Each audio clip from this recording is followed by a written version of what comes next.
Welcome to PokeViz, and I'm about to show you how to turn these into this.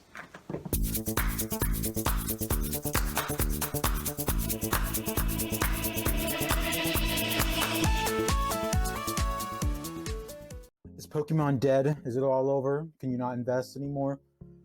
Hey guys, so clearly, just based on the views that I've been getting on my channel, and based on the views people are getting on their other channels, except for some of the bigger stuff, Pokemon is losing interest, and not just in investing, but also in general, the card game. People that are actually playing the card game are investing, and it really hit me hard when a friend of mine that literally introduced me to Pokemon, that literally only talked about Pokemon, I later found out switched to Digimon trading card game, and I was like, what? It almost shook me. It did shake me, and to me, it's like I know it was bad. Everybody's always making videos of what to do in these bearish times, but that to me is like a childhood friend giving up on Pokemon, and it made me wonder why. So then I kind of dug deep into it, and this is more of a discussion rather than it is facts and stuff like that. I do have some charts here and there, but it's mostly these are my kind of reasonings why we're starting to lose. The public is starting to lose interest in Pokemon, and maybe you guys can add your own, because I know there's a lot more stuff, a lot more variables that I haven't looked at, but if I did look at almost every single variable, we'd be here for hours. So yeah, this is just, give us a little discussion to have. So first off, trading card competition. So Pokemon has been around for a while, so they had a lot of time to master their craft. Their cards are beautiful, their game setup is wonderful, they have the online stuff to where you could practice and get better as a player and make it easier for you to get inside these tournaments. And as a lot of these other competitors got in, we see that at first they might have started out a little slower because they were newer, still getting into the game, but now they've gotten good. After they saw the kind of profitability that Pokemon had, they upped their ante, and some of these things have been around for a while too, and have always been stark competition to Pokemon. So first you have sports cards. Sports have been around for decades. When cardboard was valuable, sports cards were there. Especially you think of stuff like the Babe Ruth baseball card. Even if you're a Pokemon nerd, you know that a Babe Ruth baseball card is valuable. So, sorry guys, you might hear the fireworks in the back. 4th of July, baby. But let's keep going. I made the videos a little early, so that's why. Next up, we have Digimon. This stuff came out in 2020, I believe. And to be honest, looking at the prices of some of this stuff, I think it was like $120 for the first edition box. And even I, a Pokemon investor, looked at that price and was like, I'm tempted. I am legit tempted to buy this box, not just not to play, to invest in.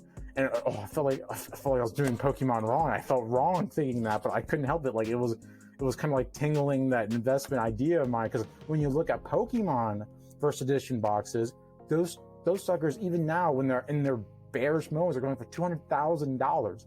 That's insane. That's incredible. And right now, this box is going for about 120.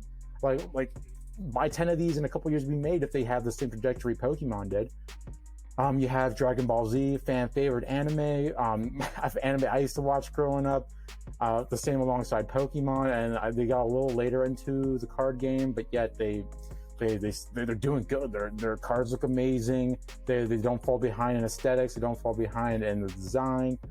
And last, we have the big contender, Magic the Gathering. This baby has been on shelves competing for attention with Pokemon. And when I see them on the shelves, usually Pokemon's always gone first, and there's still Magic cards on there. But now I'm starting to see where there's the same amount of Magic the Gathering cards on the shelves, the same as with Pokemon. I remember seeing Arceus premium collection or those boxes, figure collection boxes, stacked up on top of each other, and I was like, oh my gosh, this stuff was supposed to be a premium. This stuff was supposed to be hard to find, but now with Pokemon losing its popularity,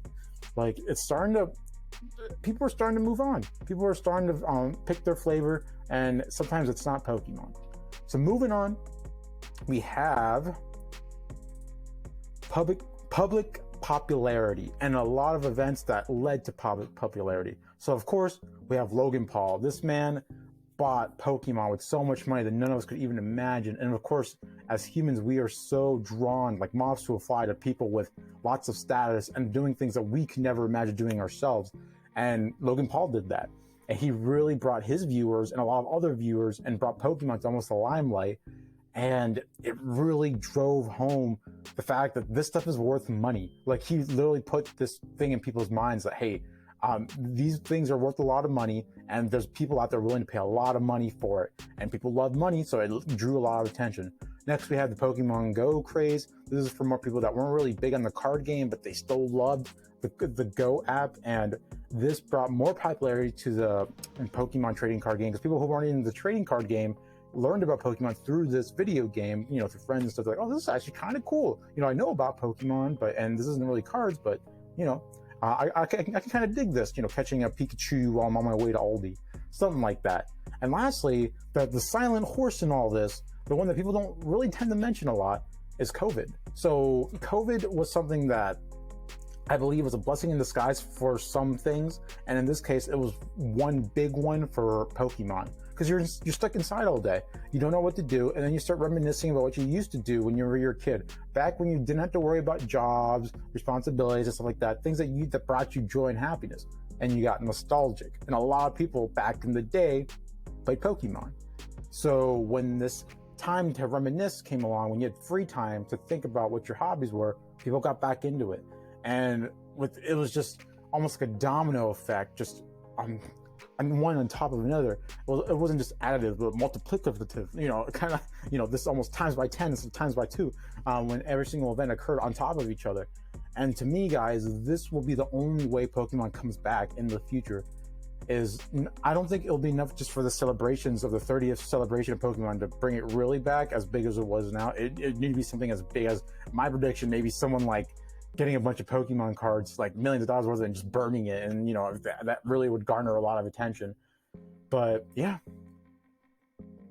moving on, scalpers and inflation. So this stuff keeps people away. Like, it left people who are leaving the hobby, some of them leaving with a bad taste in their mouth, and this always irked me too, guys. I'm not gonna lie. And I know you're saying, oh, you're an investor, you probably have shelves and stuff and things like. No, I always bought stuff after they were already gone. I could never get my hands on anything at like the premium price at a store, unless I was already at the store and they, by the luck, there'd be one laying still. But yeah, like, I remember always walking into my Walmart and just seeing a line of men just taking up all the space, waiting for the shelf lady to put down all the boxes. And that just always irked me, because then in the line I'd always see like a kid or two waiting for the Pokemon. I'd be like, let the kids go first, come on. Okay, anyway, I'm getting personal about this. I saw it like twice, but it was still enough for me to remember it. And to be honest, with all this happening and people like just doing everything they can to make a buck, it really drove up prices, and it's really making it hard for the layman to really justify getting into this hobby, even for investment purposes, when the prices are already starting off so high. So it's one of those things, is like, well, one, you're going to drive people away, and two, you're not going to bring anyone back because the prices are so high. So again, didn't help, and it's clearly not going to help at the current times. Like, scalpers are going away slightly because Pokemon is doing better at making more cards, but I digress. But I do have an example. So this is one of those products that were bought instantly and usually meant just to resell later. So I'm keeping this. I'm hoping to keep this for an extra like 4 years, 5 years. If that's my kind of investment, and it seems to be doing good. Like, holy smokes, as an investment, guys, I definitely would have picked this up. But anyway, we have the Eevee Evolution VMAX Premium Collection set of 3. People aren't really talking about this because it kind of came and went, but this stuff is still steadily rising, guys. I bought this stuff at around $170, and that was above MSRP of what they were selling. And now they're selling for $258. Like, and it was only just a couple months have passed. Like, it's expensive, guys, and these cards are amazing. These boxes are amazing. Like, anyone who's an Evolution fan that was coming back now would look at this like, I really want this, but holy smokes, look at this price, and they'd be turned away. Like they wouldn't want to get into it. They'd be like, maybe I should just stick with baseball cards, or I should stick with Magic the Gathering because I know what I'm doing in there. But yeah, it's always sad. But lastly, guys, and this is more like my own like speculation and stuff, and I'm also a bio major, so I do like this aspect of stuff. Psychology. So monkey see, monkey do. When we see what someone has that we don't, we instinctively want it, and we instinctively like want to obtain it if we can. And Pokemon was one of the things that the normal man could do it. So if we see that everybody's rushing to grab Pokemon off the shelves, even if you don't even know what you're buying, you find that instinct in you to also go and run and get some Pokemon yourself, because you don't want to miss out. Fear of missing out, FOMO. There's literally a whole saying for it, and it's insane how much it diminishes it whenever people just stop wanting it. And this is also a domino effect with investors. So when you see that normal people don't want it, even for their collection, now the investors don't want it to invest in because they know the collectors aren't going to want it later in the future. And so they start focusing on other products that they believe are starting to garner interest in the future, like Digimon, sports cards, and stuff like that. Now, do I think Pokemon's ever going to go away? No, I don't think that. But I am thinking that, like, it's not as much of a solid, solid stake in an investment as it used to be. And it's just keeps driving people away, and it's scaring people, guys. It really is. Right now I see on Facebook Marketplace people giving up their collections and not getting anything in return, like maybe 1 or 2 comments, but usually they're just comments that are like almost robbing them of their collection that they probably spent a good bit during the whole craze to get. And it's sad, but then again, like that's what happens when you buy when prices are high and everybody wants it. Like, honestly, right now, if you had some money left over, this would be the times to buy, guys, for some of these products. But I digress. It's always scary to buy when it almost seems like no one wants it. You gotta be a visionary with that kind of stuff, guys. All right, guys, I hope you enjoyed the video. Please let me know if you have any other factors you believe are affecting the market. I definitely believe there's other lingering stuff out there that I didn't write, but then again, this is more of a setup so that you guys can also discuss about it and also, educate me too. Then there could be stuff that I'm missing out. I do tend to focus more on like an investment kind of aspect. This is kind of the first time I delved into like the psychology of men and humans and how we think. But yeah, and I did read some papers that I did find that fun.